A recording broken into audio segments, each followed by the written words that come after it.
ભાગ 7 શિવ પુરાણ મુજબ સૃષ્ટિમાં પ્રજાની વૃદ્ધિ ન થતાં બ્રહ્મા ચિંતિત થઈ ગયા.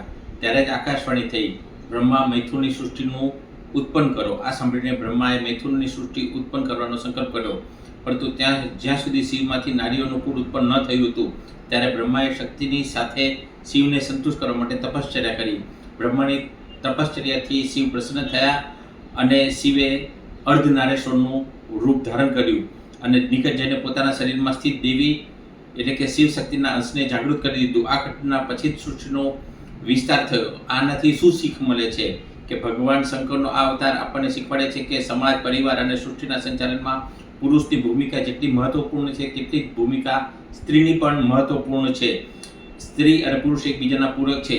એકબીજા વિના તેમનું જીવન નિરર્થક છે. અર્ધનારેશ્વરને લઈને ભગવાને સંકેત આપ્યો કે સમાજ તથા પરિવારમાં મહિલાઓને પણ પુરુષની જેમ જ સમાન આદર અને પ્રતિષ્ઠા મળવી જોઈએ. તેમની સાથે કોઈ પણ પ્રકારનો ભેદભાવ કરવામાં ના આવે. હર હર મહાદેવ હર.